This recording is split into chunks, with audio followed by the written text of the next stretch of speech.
pessoal do Facilitando a Medicina, tudo bom com vocês? Eu sou Cleverson Delvec e a gente vai para mais uma aula referente à hematologia, essa playlist de vários vídeos que estamos fazendo sobre o estudo do sangue. Então, se eu te ajudar de alguma forma e você quiser receber mais conteúdos, mais videoaulas e participar aqui do nosso canal no YouTube, se inscreve no canal, galera, esse botãozinho vermelhinho que fica embaixo do vídeo, deixa seu joinha e vamos ao que interessa. Hoje vamos falar sobre anemias hemolíticas adquiridas. No vídeo passado falamos das anemias hemolíticas hereditárias, ou seja, que é herdado. Aqui vamos falar das adquiridas. E o que a gente pode falar sobre essas anemias? Primeiro, que as principais que a gente pode citar seria a hiperesplenismo, que é o que a gente vai falar agora. Temos os acantócitos, temos aquelas que ocorrem por uma ação mecânica e tem aquelas ainda que ocorrem por uma ação autoimune. Então vamos começar falando sobre a hiperesplenismo. O que ocorre nessa situação? Galera, é fácil. Nesse hiperesplenismo nós vamos ter um problema no nosso baço. Esse problema geralmente é congestivo e venha ou não acompanhado de uma esplenomegalia, ou seja, a gente tem aquele baço inchadão, aquele baço grandão. Mas isso pode ou não ocorrer. Mas o foco aqui é que o baço tem um problema congestivo. E esse problema congestivo faz com que o sangue e as nossas hemácias que passam pelos capilares desse nosso baço vão passar bem devagarinho, bem lentamente. E qual a consequência dessas hemácias passarem bem lentamente ali?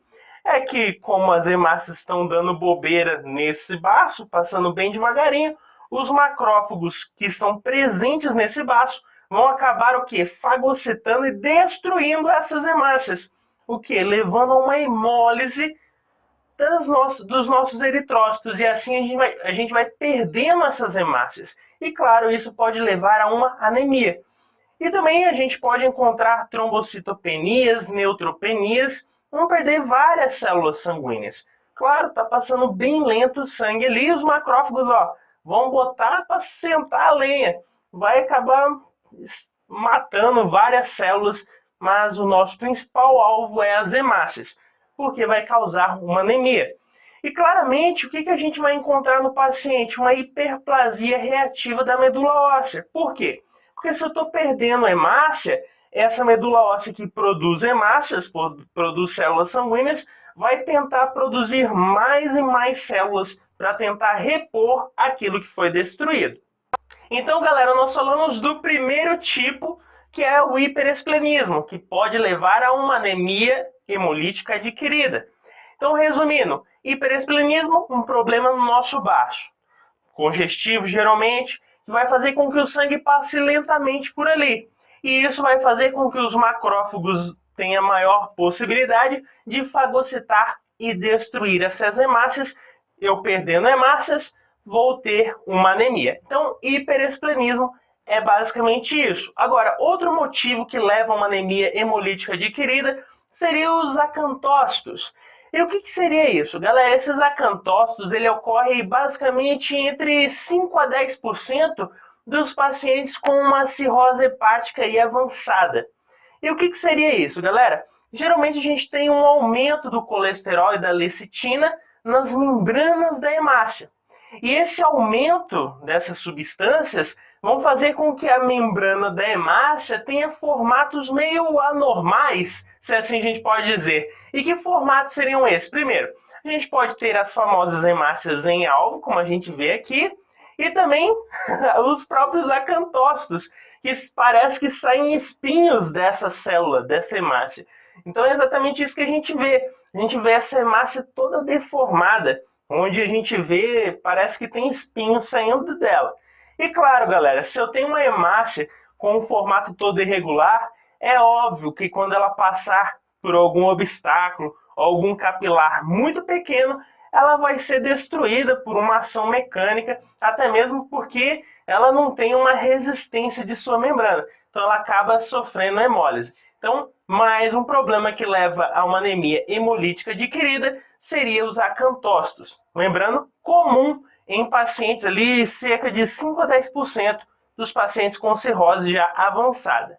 Então a gente já falou de dois tipos de problemas que levam a uma anemia hemolítica adquirida. Agora, nós ainda podemos destacar uma ação autoimune. Um problema autoimune pode sim levar a uma anemia hemolítica adquirida. E como seria esse problema autoimune? Galera, é simples. É você ter um anticorpo que vai acabar atacando as nossas hemácias. Então esse autoanticorpo vai chegar na hemácia e destrói ela, beleza? Então a gente tem um anticorpo que não deveria fazer isso, mas está ali prejudicando as hemácias. Agora, isso aí pode acontecer principalmente no baço e no fígado, ou seja, praticamente a gente vai ter esses anticorpos marcando essas hemácias e vão fazer com que elas sejam destruídas ou no baço ou no fígado. E como que a gente vai determinar onde ela vai ser destruída? Galera, isso acontece principalmente quando a gente classifica em anticorpo quente e anticorpo frio. Como assim? Vamos entender agora. Então, galera, o que é isso de anticorpo quente e anticorpo frio? Galera, anticorpo quente é aquele que vai acabar destruindo hemácias ou levando a destruição de hemácias lá no nosso baço. Beleza? Guarda isso de início, que a gente vai aprofundar. E os anticorpos frios vão ser aqueles que marcam ou atuam destruindo as hemácias no nosso fígado. Então, enquanto o anticorpo quente atua destruindo hemácias lá no nosso baço, nós vamos ter o anticorpo frio que atua destruindo hemácias no fígado. Agora, esse anticorpo quente nada mais é que a imunoglobulina G, ou a conhecida IgG, que vai levar, geralmente, relacionada a problemas idiopáticos, mas pode ser também secundários a uma artrite reumatoide, ao lúpus, a um linfoma. Então, todos esses problemas secundários podem ser a origem dessa ação autoimune. Já quando a gente fala do anticorpo frio, que é aquele que vai acabar atuando para destruição lá no fígado, nada mais é do que a IgM, ou imunoglobulina M. E ela também é idiopática ou pode estar relacionada a doenças crioaglutinina. E também até mesmo a problemas secundários, por exemplo, a cachumba também pode estar relacionado, ou a uma infecção por um Mycoplasma pneumoniae, também pode acontecer. Então, galera, basicamente seria essa diferença entre um anticorpo quente, que vai estar destruindo hemácias no baço, e um anticorpo frio que destrói lá no fígado. Vamos aprofundar melhor agora. Galera, primeiro o anticorpo quente, que a gente viu que é ocasionado pela IgG e vai destruir lá no nosso baço essas hemácias. Agora, ela é muito comum, principalmente em mulheres, já numa faixa de idade de 50 até 60 anos. Lembrando que o quadro clínico desse paciente pode ser de uma icterícia e uma esplenomegalia de forma leve, branda. Beleza? Agora, como que a gente vai ter um diagnóstico desse paciente? Geralmente a gente faz o exame ou o teste de Combis, o Combis direto. Mas o que é isso? De forma simples, me explica isso aí. Galera, isso nada mais vai me mostrar que a hemácia está ligada a anticorpos, ou seja, esses autoanticorpos que estão levando a esse problema vão estar ali ligados a essa hemácia. E o que eu faço para ajudar esse paciente? Qual que é o tratamento? Prednisona, galera. Por quê? Porque eu preciso fazer o quê? Uma imunossupressão. Opa, se o sistema imunológico está atacando esse paciente, eu tenho que dar um freio nele. Então, prednisona para ajudar. A gente também pode fazer uma esplenectomia nesse paciente, retirar esse baço, já que é ali que está sendo destruído essas nossas hemácias, e o rituximab. Então, essas três formas seriam a principal forma de tratamento para esse paciente que tem uma forma autoimune do anticorpo quente, que é a IgG. Galera, e o anticorpo frio? Galera, ela vai ser muito mais comum em idosos, aí já pessoas de 60 até 70 anos, que a gente viu que o principal agente aí é a IgM, a imunoglobulina M, e a destruição é no fígado. E claro, se a gente sabe que a destruição é no fígado, uma esplenectomia não vai resolver, tirar o baço não vai resolver nada. Mas daqui a pouco a gente fala do tratamento desse paciente. O que a gente tem que saber que acontece nesse paciente? A gente tem que saber que ocorre uma acrocianose. O que é isso? A gente vai ver nesse paciente que quando ele se expõe ao frio, ele vai ter certa intolerância. Que coisa louca, né? Vai ter intolerância ao frio. Por quê? Porque geralmente quando ele se expõe a esse frio, ele vai ver essas manchas que a gente vê aí na tela. Vai ter pequenas manchinhas, a famosa acrocianose. Exatamente porque essas hemácias, devido a essa reação autoimune, elas vão ter o que a gente chama de crioaglutinina. Esse sangue vai começar a formar gromos ali. E até mesmo, galera, é muito fácil de você fazer um diagnóstico de um paciente, porque você tira essa amostra de sangue, bota numa geladeira ou num lugar frio e vai começar a formar gromos ali, né? Vai começar a se aglutinar aquelas substâncias ali na nossa amostra.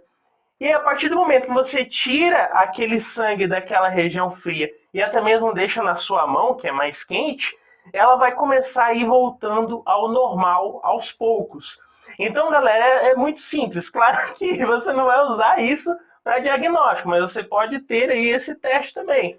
Mas o que você faz? O teste de Combis direto também pode ajudar, que a gente vê essas hemácias ligadas aos anticorpos, mas também um teste de crioaglutinina. O tratamento desse paciente, galera, rituximab, beleza? Então, basicamente é isso que a gente pode falar de uma anemia hemolítica adquirida de forma autoimune. Agora, existem as anemias hemolíticas relacionadas ao uso de algumas drogas ou substâncias. Por exemplo, se você usar alguma substância, ela pode induzir a hemólise, pode levar à destruição de algumas hemácias. Como, por exemplo, a gente pode citar aí as penicilinas, as sulfas, e os principais, galera, são muitas drogas, muitas substâncias, é uma fila enorme, mas as principais que a gente pode citar está aí na tela para você. Então, guarda aí alguns nomezinhos, levodopa, sulfas, penicilinas, o mais recorrente, que pode te ajudar para o exame. E galera, ainda existe aquelas anemias hemolíticas adquiridas que ocorrem por uma ação mecânica. Em que sentido? Por exemplo, quando eu tenho um paciente que coloca uma prótese valvar, ela pode, de certa forma, causar um obstáculo mecânico para aquela hemácia. E quando ela se chocar com esse obstáculo durante o fluxo sanguíneo, ela pode se desintegrar, sofrer hemólise. Então, um dos exemplos seria esse obstáculo mecânico. Ou às vezes, galera, até o que a gente chama de hemólise da marcha. O que é esse tal de hemólise da marcha? Principalmente aqueles atletas que têm muito esforço, principalmente em corrida, ou até mesmo soldados, que têm ali muito esforço dos membros inferiores.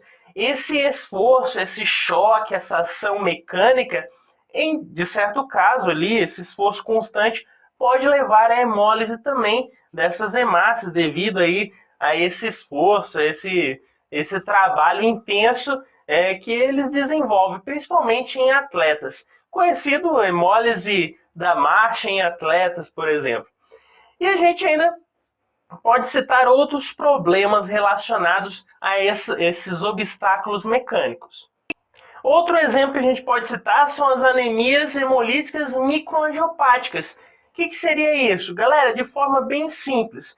É quando eu tenho, de certa forma, algum obstáculo dentro de um vaso sanguíneo, um trombo, por exemplo, um microtrombo, e esse microtrombo forma uma certa barreira para a passagem dessas hemácias, e essas hemácias podem se chocar com esse obstáculo dentro do vaso.